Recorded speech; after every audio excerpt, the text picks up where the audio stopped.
দিল্লির বিরুদ্ধে লড়াই চালিয়ে যাক মমতা। পশ্চিমবঙ্গকে ঘোষণা করা হোক একটি স্বাধীন রাষ্ট্র হিসাবে। 17 কোটি বাংলাদেশি রয়েছেন মমতার সাথে। এই কথাগুলো কিন্তু একটাও আমরা বলছি না, এই কথাগুলো বলা হচ্ছে বাংলাদেশের মাটি থেকে। পশ্চিমবাংলাকে স্বাধীন রাষ্ট্র ঘোষণা দিন, আপনার পাশে বাংলাদেশ আছে এবং থাকবে। এই কথাগুলো বলছে বাংলাদেশের জামাতি নেতা থেকে শুরু করে ছাত্র সংগঠনের নেতারা। কিন্তু প্রশ্ন হচ্ছে, কেন হঠাৎ করে পশ্চিমবঙ্গ এবং দিল্লি নিয়ে মন্তব্য করছেন বাংলাদেশের নেতারা? কোন জামাতি নেতা এবং কোন ছাত্র সংগঠনের নেতা হঠাৎ করে পশ্চিমবঙ্গ এবং দিল্লি নিয়ে উদ্বিগ্ন হয়ে পড়ল? কি মন্তব্যই বা করেছে তারা? আজকের এই ভিডিওতে আমরা আপনাদের সামনে তুলে ধরবো এক ভয়ঙ্কর ঘটনার কথা, যা ঘটে গিয়েছে গত দুদিনে। তাই ধৈর্য ধরে এই ভিডিওটি শেষ পর্যন্ত দেখতে ভুলবেন না। আর যদি আপনি এখন এই চ্যানেলে সাবস্ক্রাইব না করে থাকেন, যদি আপনি এই চ্যানেলের নতুন দর্শক হন এবং এরকমই লেটেস্ট আপডেট সম্পর্কে জানতে চান, তাহলে অবশ্যই এই চ্যানেলটিকে ফলো এবং সাবস্ক্রাইব করতে ভুলবেন না। চলুন শুরু করা যাক। আপনাদের জানিয়ে দেব, 2026 সালে পশ্চিমবঙ্গে যে বিধানসভা নির্বাচন হয়েছে তাতে একেবারে খড়কুটোর মতো উড়ে গিয়েছে তৃণমূল কংগ্রেস এবং বিজেপি বড় ব্যবধানে জয়লাভ করেছে। 9 এপ্রিল বিজেপির তরফ থেকে শুভেন্দু অধিকারী পশ্চিমবঙ্গের নবম মুখ্যমন্ত্রী হিসাবে শপথ গ্রহণ করবে। তবে পশ্চিমবঙ্গে বিজেপির এই জয় বাংলাদেশের নেতারা যে ভালোভাবে দেখছে না, তা কিন্তু একদম পরিষ্কার হয়ে গেছে গত দুদিনে। সেই ছবি এবার আপনাদের সামনে তুলে ধরবো আমরা। প্রথমেই আপনাদের জানাবো, একটি ভিডিও সম্প্রতি ভাইরাল হয়েছে। আমরা সেই ভিডিও চেক করে দেখি সেটা একদম সত্যি ভিডিও।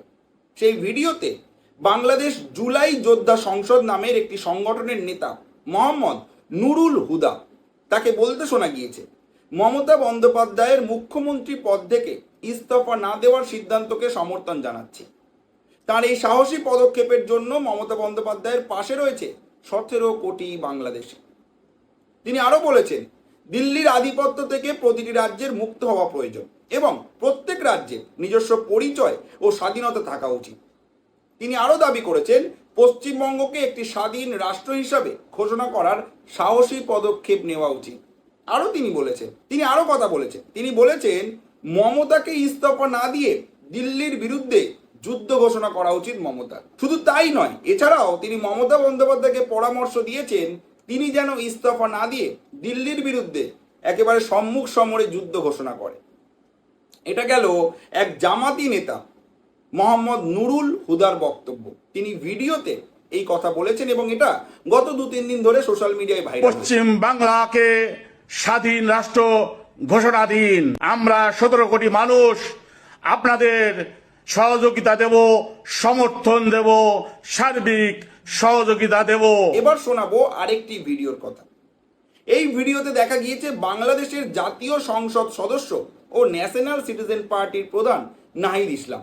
বাংলাদেশের পার্শ্ববর্তী এলাকা হিসেবে পশ্চিমবঙ্গ আমাদের জন্য অত্যন্ত গুরুত্বপূর্ণ। সেই নির্বাচন তাদের অভ্যন্তরীণ বিষয়, কিন্তু নির্বাচন নিয়ে আমরা এই জন্য কোনো কথা বলতে চাই না। কিন্তু আমরা দেখেছি নির্বাচনের আগে কয়েক লাখ ভোটারের নাগরিকত্ব কেড়ে নেওয়া হয়েছিল, তাদেরকে ভোটদান থেকে বিরত রাখা হয়েছিল। তাদের অধিকাংশ ছিল মুসলমান এবং মতুয়া সম্প্রদায়ের। এবং আমি সংসদে এটা বলেছি, আমরা বলেছি এই যে মুসলমানদেরকে সেখানে নির্যাতন করা হচ্ছে, তাদের ভোটাধিকার কেড়ে নেওয়া হচ্ছে, এটার প্রভাব বাংলাদেশেও পড়বে। হলেন সেই ব্যক্তি যিনি কয়েকদিন আগে পর্যন্ত ভারতের নামে কুৎসা রটাচ্ছিলেন, মোদির নামে কুৎসা রটাচ্ছিলেন। এবার তিনি মমতা বন্দ্যোপাধ্যায়কে সাপোর্ট করে সেই দিল্লির বিরুদ্ধে আবার কুৎসা রটানো শুরু করেছে। তিনি কি বলে, চলুন এবার শুনে নেওয়া যাক। তিনি বলেছেন, মমতা বন্দ্যোপাধ্যায় নির্বাচনে হেরেছেন কিন্তু আমাদের সমর্থন হারাননি, তিনি হাল ছাড়বেন না, দিল্লির বিরুদ্ধে লড়াই চালিয়ে যাবেন। 17 কোটি বাংলাদেশি মুসলিম তার সঙ্গে রয়েছে। অর্থাৎ জামাতি নেতার সুরে সুর মেলাচ্ছেন এবার ছাত্র সংগঠনের নেতারাও। চলুন বাকি রয়েছে এখন। এছাড়াও শুধুমাত্র এই সমস্ত কথা বলে কিন্তু থেমে যায়নি নাহিদ ইসলাম। তিনি মমতা বন্দ্যোপাধ্যায়কে সমর্থন করার পাশাপাশি বলছেন, পশ্চিমবঙ্গে সংখ্যালঘু সম্প্রদায়ের ওপর সম্ভাব্য চাপ এবং ভোটাধিকার কেড়ে নেওয়া হয়েছে। এছাড়াও তিনি বলছেন, বিজেপির শাসনে সেখানকার মুসলিম ও মতুয়া সম্প্রদায়ের মানুষেরা নিরাপত্তাহীনতায় ভুগতে পারেন। পশ্চিমবঙ্গকে বাংলাদেশের প্রতিবেশী হিসাবে বর্ণনা করে তিনি বলেছেন, সীমান্তের ওপারের ঘটনা তাদের দেশের সার্বভৌমত্ব ও সাম্প্রদায়িক সম্প্রীতির উপরও প্রভাব ফেলবে। অর্থাৎ ভাবুন, জামাতি নেতা কি বলছেন এবং ছাত্র নেতা নাহিদ ইসলাম কি বলছেন, এবং দুজনের যে বক্তব্য তা কিরকম ভাবে একেবারে হুবহু এক।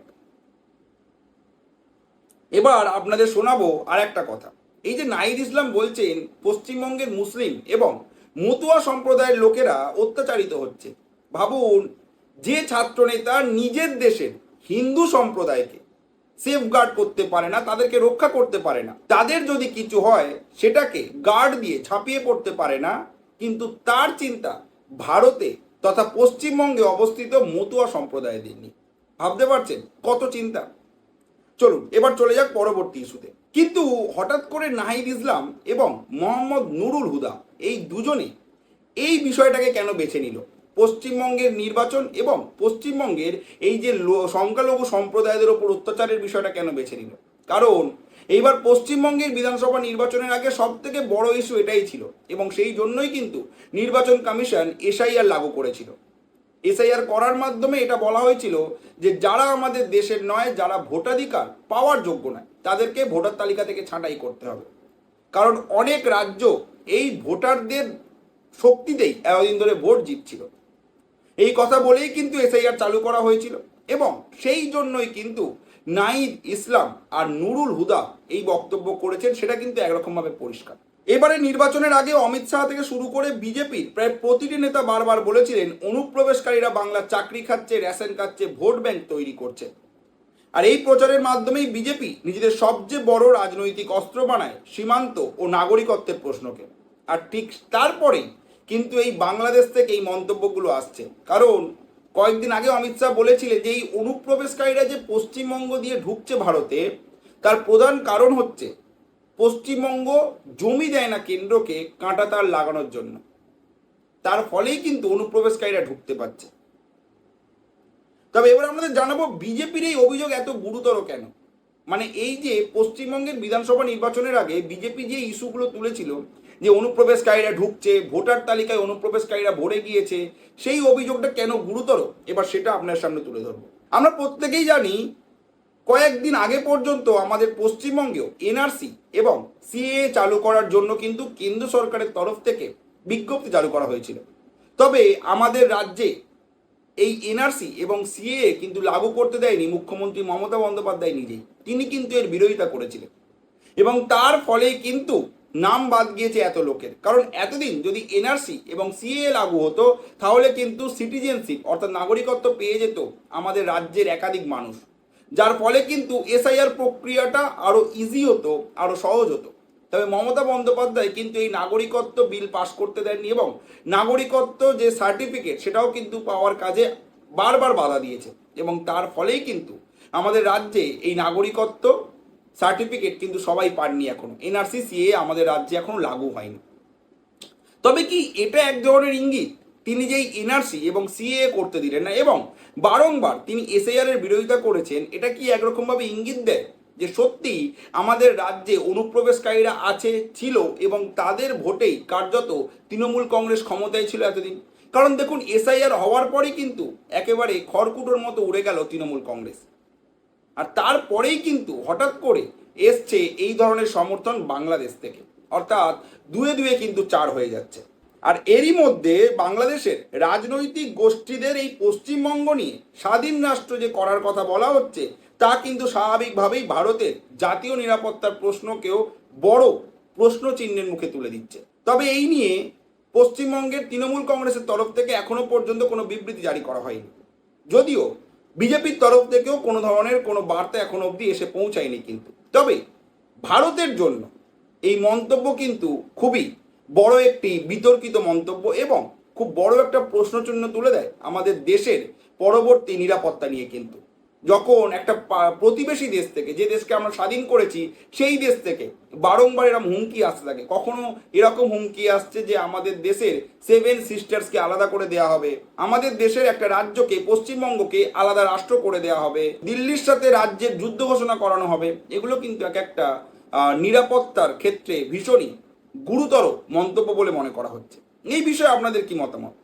বাংলাদেশের এই নেতাদের এই যে মন্তব্য, সেটা কি মমতা বন্দ্যোপাধ্যায়কে নিয়ে যেটা করা হয়েছে সেটা কি ঠিক নাকি ভুল? এই মন্তব্যের পিছনে কি উদ্দেশ্য রয়েছে? আপনাদের এই বিষয়ে কি মতামত জানাতে ভুলবেন না কমেন্ট করে। ধন্যবাদ।